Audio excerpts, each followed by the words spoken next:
welcome to this week's episode of Raqs Talks. I'm Parazad. I'm Faiza. And this week we have the beautiful Davina with us.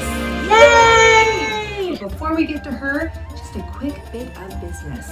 Yes, if you are enjoying the show, we are very grateful that you're watching. And also, we would love to give you the opportunity to help and support us. And so there's a link to our Ko-fi, coffee, whatever it is. So we would really, really appreciate it if you wanted to just be our benefactors.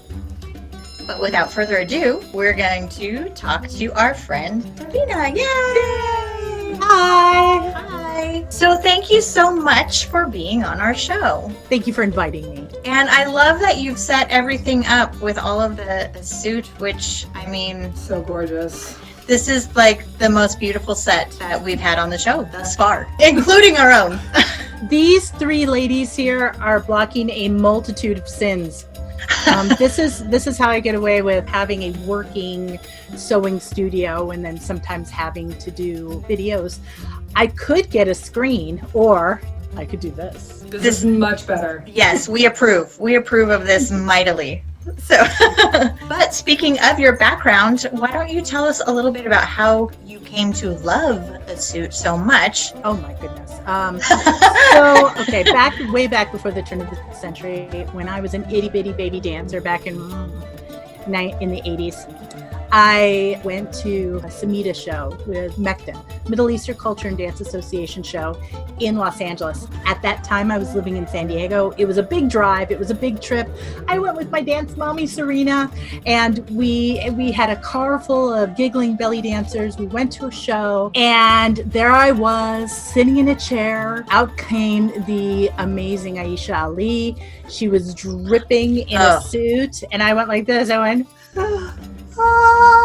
And the skies opened up and the angels sang and I fell in love with the fabric. She's pretty amazing too, let me tell you. Indeed. I've probably taken 35, 40 workshops with her over the many years that I have been studying dance in California. But yeah, that was the moment I fell in love with the suit. I pitched it as a topic to write my master's thesis about. It was rejected as a topic. I wrote about something else.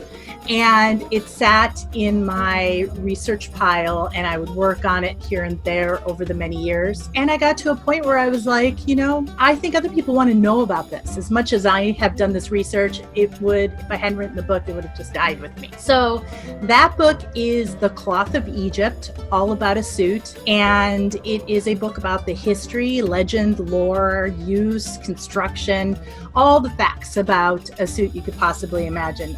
Over the last 30 years, I've done an in-depth study from the view of somebody on the outside. So there isn't a lot of information about like the actual stitches, although that's in there. It isn't a book about making a suit. It's about buying, collecting, using, storing, admiring, loving it. It's my love letter to a suit.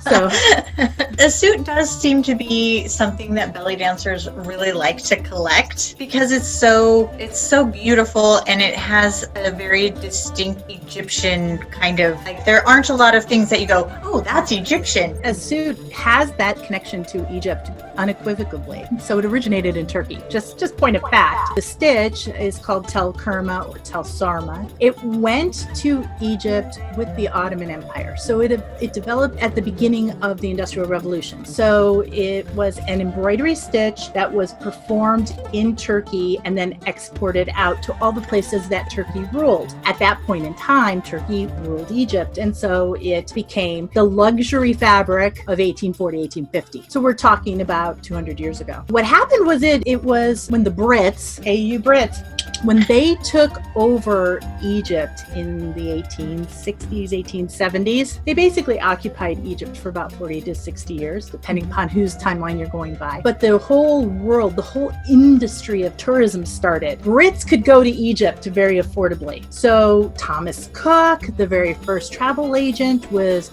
booking passengers down on Nile cruises, first by sail, then by steam power, later by gas. And And when women would go to Egypt, they would see these beautiful glimmering fabrics on the side of the Nile and would want to buy them. And then, I've got one, I want what she has one, I'm going to bring back a few as souvenirs. It became a tourist item. And that's really how it really integrated into the world of entertainment, because not only was it being used for wedding celebrations by Egyptians for Egyptians, you bring in the tourists and we want them too. And a cottage industry arose making a suit shawls for tourists. And that is why there's so many of them. That is why you can collect them today, because it became a tourist art very early in the world of travel. Nerdy. I want an assumed wedding dress now. Okay. I want that. If you think about the way wedding dresses work in our own culture, a wedding dress from the 1950s would be glamorous today, but a wedding dress from the 1980s would be horrible,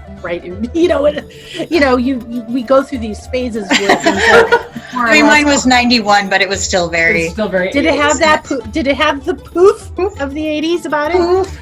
And a big bow on the butt, and yeah, I thought it was timeless. No. For about 40 years, between the 40s and then the 1980s, there's a big gap there.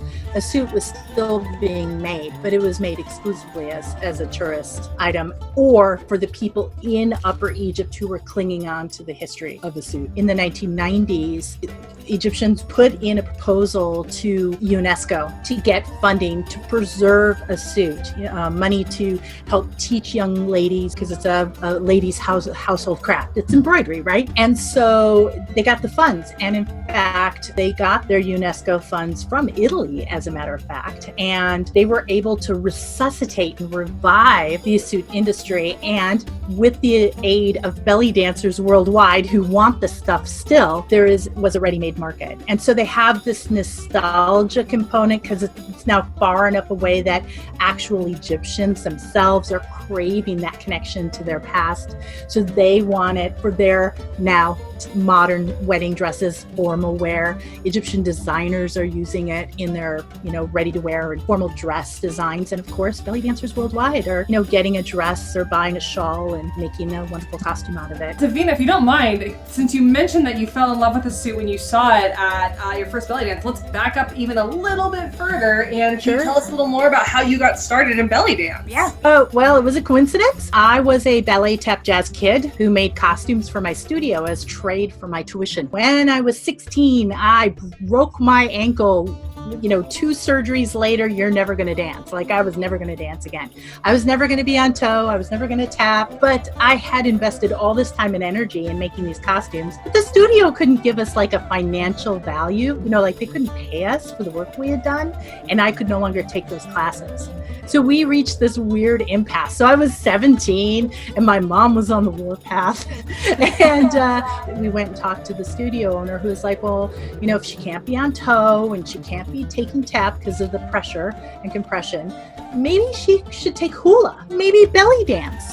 At that point in time, in 1984, I needed my mom's note to take a belly dance class at the age of 17. I was like, I could buy beer in Wisconsin at that point. I'm like, I needed it. And so I started the class. Don't even ask me who my teacher was. I remember her being named Sally. I have no idea what her dance name was. I'm sure it was an era of exotic dance names. And so I started in hula, and the hula teacher went, you should be in the belly dance class. You are natural. And I was like, well, okay. So I went to the belly dance class. It was September of 1984. By December, I had made my first costume and had performed my first paid gig. Wow. I was a natural. Now, I'm going to put out the big hands up thing. One, I've never been a great dancer. I've always been that solid B to B plus dancer who might have a day that's so extraordinary everybody goes, oh. But on my dance skill is definitely in that B level. And I didn't have ambitions to be a professional belly dancer for the rest of my life. This was a lark. I was a senior in high school. I was getting paid to dance, something that my doctor said I'd never do, right? And, and I was dancing at this little pan-Mediterranean restaurant on Kinnickinnick Avenue in South Milwaukee. I don't even name the restaurants. Pasha's or Zorba's or, who knows. I only danced there for a couple of months before I graduated from high school and fled the state. I had my Scarlett O'Hara moment. As God is my witness, I will never shovel snow again. And I moved to San Diego to attend to college. And one of my skills that I arrived in San Diego with was I was a professional belly dancer. And boy, was I wrong. You know, what is expected? This is before the days of the internet. Right. You didn't know what another dancer danced like 60 miles away, much less, Right. you know, across the United States. We got magazines. That's how we consumed belly dance content. And then I went to a couple of belly dance big events where like, 6 dancers were performing. You know, there were no festivals or anything like that. So I got to San Diego where there was a vibrant, active, professional belly dance scene. In 1985, there had to have been 30 Greek restaurants that had belly dancers. I danced as kind of that opening act, last minute sub, the person that you would get to round out, this place wants 3 people. I'm going to get blah, blah, and I'll ask Dawn because she's a good entertainer. She might not be the best dancer, but she's not going to steal my gig. You know what I mean? I wasn't. I know exactly what you mean. You know, so I was brought in as a aide de camp, second dancer on the left kind of thing. And so I was a pro dancer, but I never was a full-time, showgirl body, perfect makeup, big haired belly dancer. I mean, I knew them. I hung out with them, but I was like the caddy who had, it's like I carried my little sewing bag. Oh, you need that? Here, you want me to do that? Sure. Okay. I've always thought of myself as a costumer. I got my associate's degree in fashion design. I got my bachelor's degree, was a double major in visual arts and theater.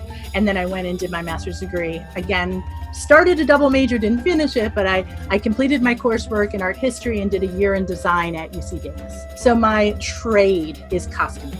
And you have several books that are belly dance costuming that I gotta tell you, they helped me out immensely when I first started dancing because thank you.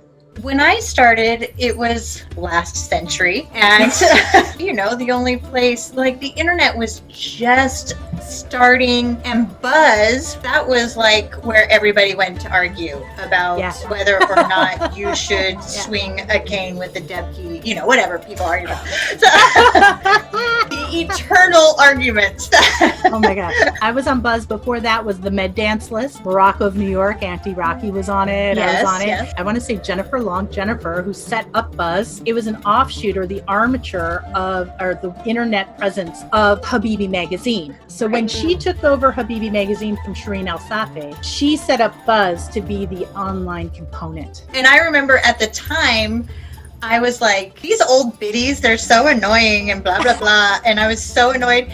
And the thing that cracks me up is I'm totally one of those old biddies I was now. going to say, like, how many Facebook groups do you belong to? They're like, this is the right way to do X, Y, and Z. It's true. The only things that I get really hardcore about are things that have to do with respecting the culture. Those are the only things that I get super hardcore about. Otherwise, it's like, if you want to do floor work to that particular song by Muhammad Ramadan, do it. I mean, even that's changing. Like, speaking of, like, costuming and how you present yourself as a dancer, one of the things that we've been talking about is because of COVID, a lot of dancers have started wearing face veils, which before we would never have done because we'd be like, oh my God, no, it's a modesty item. It makes no sense for you to be like, you can't see my face, but look at my tits. Like, it makes no sense. But now, like Faiza was saying, even like in the last, we had this conversation a while ago, but she had said like in 2 weeks' time, 3 different Muslims had told her, just wear a face veil. Yeah. Well, I mean, I have an opinion about that because I have an opinion about everything. But that said, there's a very different use value. And so we are wearing veils. We're wearing face masks for its functionality. Yes. And it's a different functionality unrelated to culture, creed, or religion. That's a very different use value. Yeah. It's a different shape. It's a different size.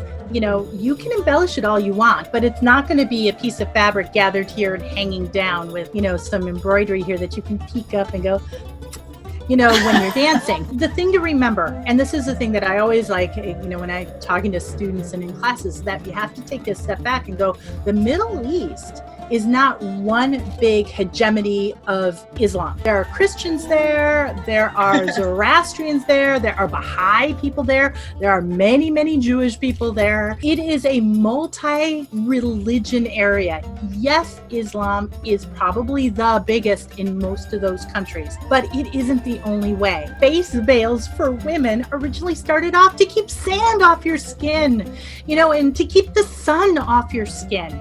And it was embraced in the 600s. Remember, 600, Muhammad, in the 7th century, and it became codified within a particular religion. That doesn't mean that Christian women weren't wearing face veils to protect their faces from the sun and the sand. And so it's one of those things where we have to really put on the big goggles and take the far view and go, oh yeah, you know what? That's right. As a historian, I can look back and, through time and go, people wearing face veils before 600. Before Islam was a thing, right? People were masking to keep sand and wind and sun off their faces. It predates Islam as a cultural phenomenon. Belly dance predates Islam as a cultural phenomenon. I wrote a book. Hi there, buy my book. In this book, I actually talk about the real history of finger cymbals. This is our oldest connection to our dance ancestors. They've been making finger cymbals. They were making finger cymbals during the Copper Age. We're talking 2 millennia before Christ was born, and another 600 years before, Islam came into being.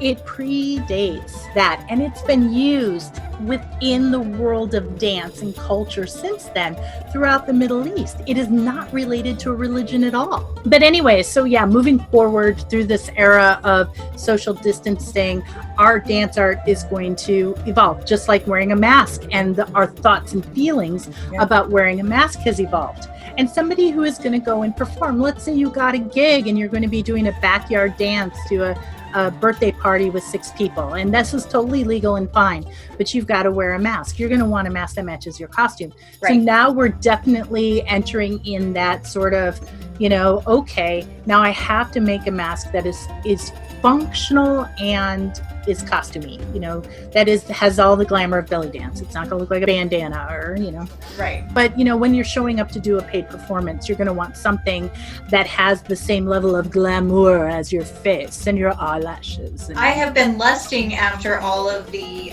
suit face masks that people have been like, look what I got. And I'm like, I want one. The Suit Face Mask project started off as me making one for a dancer who ordered 6. She was like, I need one for every day of the week, and can you make one out of a suit? And I went, oh, sure. And I posted that picture on the internet, and the internet went bananas. So I dug through my closet, and I had a whole pile of scraps that I had just lovingly tucked into a box and never touched again. 6 years later, I pulled out all those boxes of scraps, and I just systematically went through it. I have 20 more masks and about 50 more people on the wish list. But because there has been such demand, I am talking with my suppliers, and I will probably be taking a break from sewing in October to focus on the belly dance bundle. I'm making a contribution to that. In November, I'm going to be making more suit masks. So I'm hoping to have more on my Etsy store in November. Won't be out of scraps. They're going to be a little better designed, and they'll have adjustable elastics. I've worked out some of the finer points and constructing them. Hey, thank you. That's amazing. You've talked to us a little since you are a prolific writer, you've talked to us a little bit about your book on a suit, and we saw your lovely book on Zills. Yes. Can you please tell us a little bit about some of your other books that you've written? Oh my gosh. Other books I've written. Well, so I have a small pile. I don't have them all. I have written 22 books that have been published and have my name on them. Over the years, many of these books have gone out of print due to one thing or the other. Let me just share with you some of them. My biggest seller of all time is Embellish Frost. This is actually a workshop. This is a companion book to a workshop that I give where I teach people how to basic techniques for covering a bra. This is geared with students in mind. So the reason this is my biggest seller is because Susan G. Komen Foundation started sharing this every year about a month and a half before their big March delicious, and people were encouraged to make embellished bras. Nice. And so this particular book leapt out of the world of belly dance. Notice it doesn't say belly dance on it. I mean, we know how to read this icon. This is a belly dancer, but I think that it really says showgirl. I didn't realize I was being so savvy, to be honest with you, but so the book is purchased and used, and I've sold over 80,000 copies of this That's book. amazing. So this is by far my biggest selling book. I used to dance at the Ren Fair, so I wrote a book for my Ren Fair folk. I own that From one Turban too. to Toe Ring. I wrote this when I was performing with the Ottoman traders at the Ren Fairs, traveling all around California, getting sunburnt, making a lot of money. So I wrote this book with that in mind. This style of costuming evolved into what often is called Fat Chance style or tribal style or ATS. Yes. But when I wrote this, I was with the Ottoman traders, and so I thought of this as my Ren Fair book, and I almost put Ren Fair on the cover, and I didn't. When I said I published 22 books and some of them are out of print, this was 2 little booklets that have been combined into one, and this is the absolute most useful book because it tells you how to take your own body measurements, make patterns for pants and skirts and stuff, and those are all my crazy little illustrations. So these used to be 2 separate booklets, and now it's just one book, and so you can get it, and you can buy my books on Amazon if you're an Amazon Prime member, shipping's free, or you can get them on my Etsy store where I make more money because I'm selling them direct. Right, right. I wrote a book that was, and look, it's still got its tag on it. I have that one too. But anyways, yeah, so this is, when this one came out, I went to Raqs, a big event in Oakland, California. Everybody knows about Raqs, I think, maybe. I don't know. So I was selling this at Raqs, and people were like, well, where's the glamorous book? And I'm like, next year I have this. So basically, this Raqs happens in March. Between March of 99 and 2000, I wrote this book, which is all about cabaret costuming. We talked about this one. Yes. And I have a coloring book. This is another course that I teach. It's not online. It's a class that I teach in person on color theory for costume designers. The first 20 pages are all color theory, and then there's all these opportunities to try it using pencils. So you learn about color theory in the front, and then you do your homework in the back, and there's a cheat sheet in color on the back side. And so I've been asked to port this class over to a digital class coming soon. And then I got to pimp my co-authored book with Sarah Shrapnel, Poppy Maya, and Alicia Westerfeld. Sarah had a vision for a textbook about belly dance. Nice. And it's filled with hundreds of amazing pictures and tips about how to craft a belly dance practice. And there's 2 chapters on costuming that I contributed. So this book is chock-a-block full of information about being a dancer and living the dancer life. And I think it's wonderful. Sarah has probably taught more than 10,000 belly dance classes in her career. Wow. She taught in England, she has taught here in the US, and now she's one of the co-owners of the Belly Dance Business Academy. And she is, if you want to take a course from her, that's where you go to take a class from Sarah. Wonderful book. We're going to be taking the chapters from this book and making classes on the Belly Dance Business Academy. And what I would pick up right now would be, and here's my book, Salamania, but due to the events we're experiencing in our culture today, it is not finished. And so I'm doing a lot of talks and lectures about Salome and Salamania and the birth of Bedla and how belly dance costumes have come to look the way they do. And so that's what my current research and publishing is about. I can't wait for that. And I actually had a suspicion that we were just going to talk about Salome the whole time, because this one here is mildly obsessed. Mildly, welcome to my world, sister. Hello. It's easy to be obsessed with Salome because of all of the beautiful imagery. I know what you're like. I don't want to give away my idea. You can tell For her. college, I was going to work And on a then project about Salome. I will say Fantastic. that. Yes. Me too. Me too. So, because I was going to do that, the first thing I did was I started researching her, and it just became this whole feminist tirade in my head.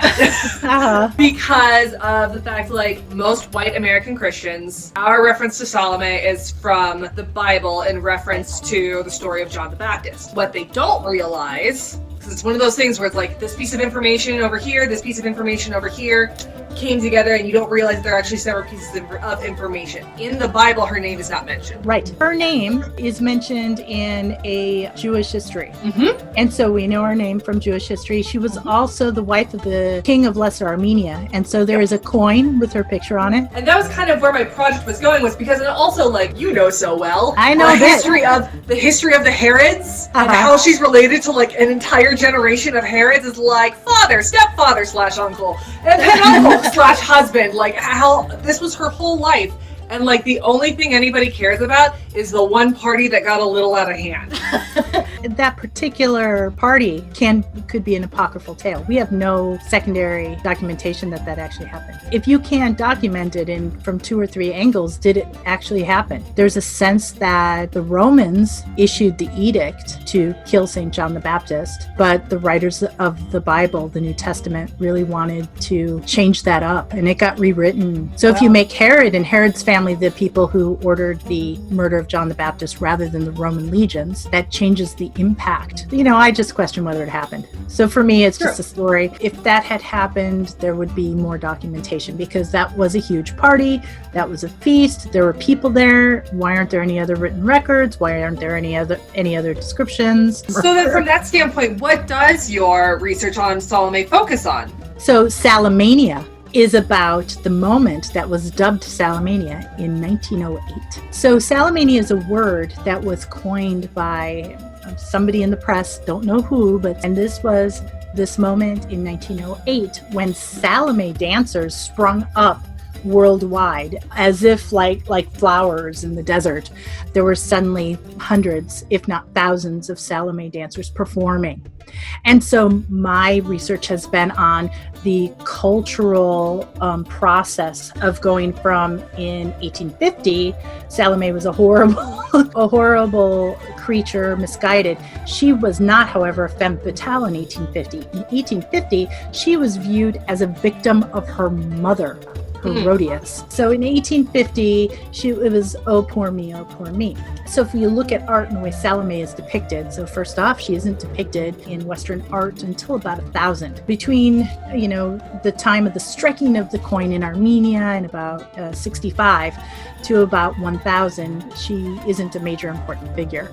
She comes up through the Christian doctrine as a negative, women are bad, women are evil sort of exemplar, and starts appearing on the outside of churches or within the context of John the Baptist area, for instance, around a font. So we start seeing her like on the outside of cathedrals, Reims Cathedral, Rouen Cathedral. The uneducated peasants in Europe could visually read almost like hieroglyphs the outside of these churches. And so they would stand there and they'd be like, blah, blah, blah, blah, blah, blah, blah. Oh, there's a woman bent over backwards. That must be where the John the Baptist story starts. And then they could see this John the Baptist story. During the Renaissance, Salome was still an important character. The Catholic Church was still holding sway over the minds and hearts and souls of Western Europe. And Salome twists. So she goes from being a character in a 3-act play. Here's the supper, here's her dance, here's her presenting the head. Well, by the Renaissance, she was compressed down into just a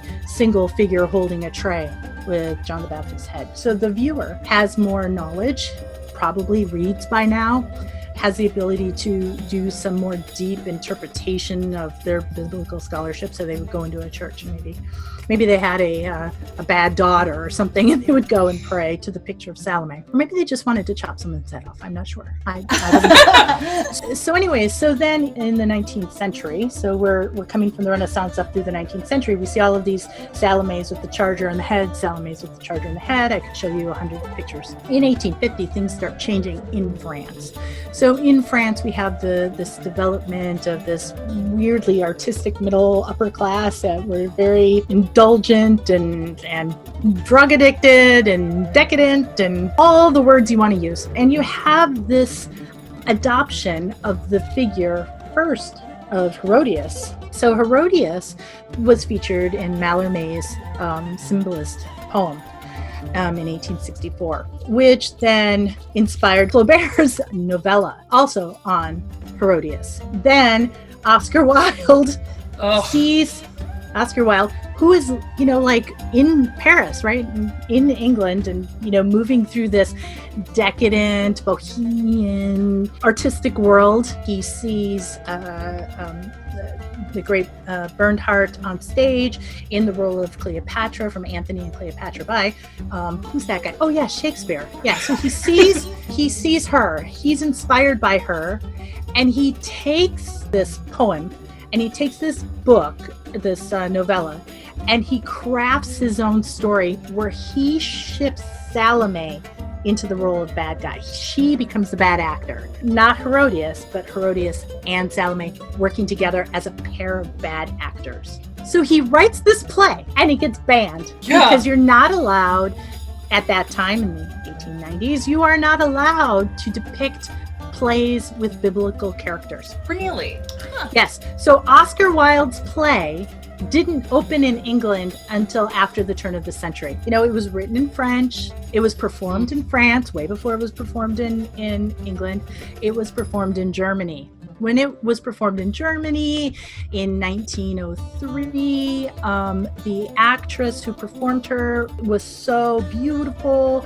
She was so good in the role. And it was such an important play. It was in Munich that Strauss, of the great Strauss family, decided to craft a libretto from Oscar Wilde's play and set it to music. And so Strauss creates Salome the opera. Right. So we have Salome the play by Oscar Wilde. We have Salome the opera by Strauss. And then we have Salomania that happens in response to these two things. So on the one hand, we have this banned play, right, with this, this reputation behind it. This, oh my gosh, scandal. Oscar Wilde was a character. Scandalous on his own. Yeah, he was a character. So you have all this news and press. Then it appears in France and it appears in Germany, and then it becomes not one, but two different operas.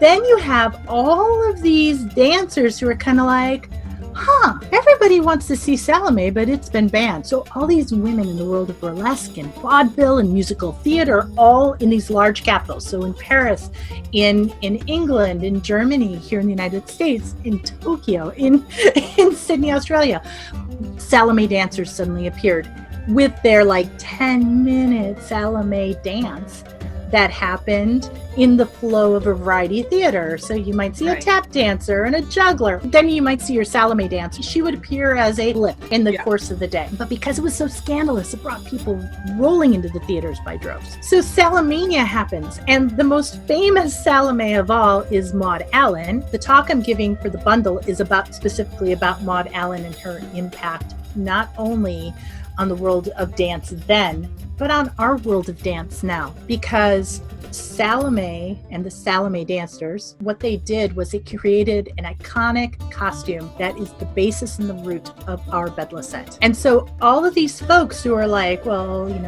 our belly dance comes from Egypt. It's like, sure, belly dance comes from Egypt. But our concept of a performance uniform was consolidated in the first decade of the 19th century. And so my talks are all full of really yummy pictures. And, just between you and I, everyone who sees this video, there are some surviving costumes of Maud Allan. And I share images of the surviving costumes. So that's what makes my talk a little bit special, is not only do you get this wonderful context and my historical factoidalness, but I have some really awesome photographs. Stop blowing my mind, it hurts.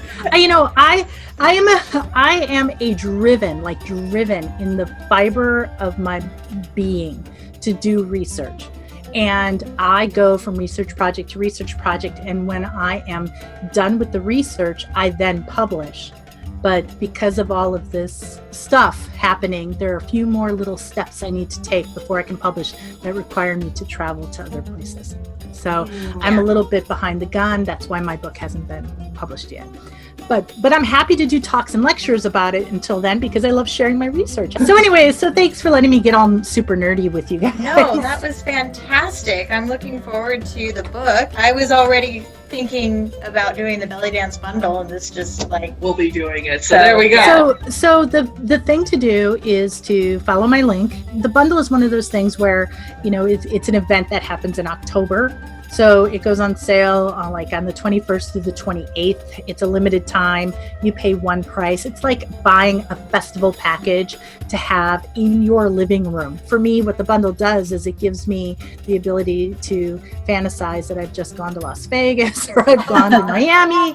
I've gone to one of these big festivals, only I don't have to choose which class to have at 11 a.m. on Saturday morning. I get to have them all, you know, and so the list of illustrious dancers involved in the bundle is tremendous. And I had a blast taking classes last year myself. If it's something that you can afford, great. If it's something that's out of your budget, that's okay. Still sign up, because there's 3 free ebooks that you get when you sign up for their mailing list. One of them is tips on how to develop your practice and your practice strategies.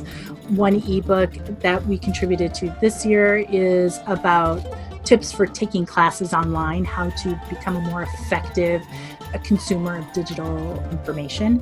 And there's giveaways. She's going to be having a Zill giveaway soon, and she has lots of stuff involved. The organizer's name is Tiffany, and she's a very lovely lady. Aside from the bundle, I have classes over on the Belly Dance Business Academy, and all of my lectures are slowly getting rolled out on the Academy platform. So if you want to take a 90-minute workshop with me about a suit, that's going to be up in December. If you want to take a workshop with me about finger symbols, that's already there. Davina, would you be so kind as to give us all the information about where we can find you on social media, particularly your Etsy shop, so that way we can give money to you and not Jeff Bezos? yes. So I am available if you go to Etsy and do a search for Studio Davina. That's me. All the information will be in the down bar. Thank you so much for spending time with us. This was really fun and really, really interesting. Well, I hope that you guys have a great success with this new project. I'm very excited to see how it evolves, and thank you very much for inviting me. It's been my pleasure to spend my afternoon with you today. And it's Thank been you. hours. Yes. Thank you. Thanks for tuning in. That was Davina. Go buy all of her books Yeah. on the Etsy shop, and please follow the links below to go see her on the Belly Dance Bundle at the Belly Dance Business Academy. This was Raqs Talks. I'm Faiza. I'm Parazan. Don't forget to give us a comment, like, or share if you can. But otherwise, we will see you next week. Ma salama!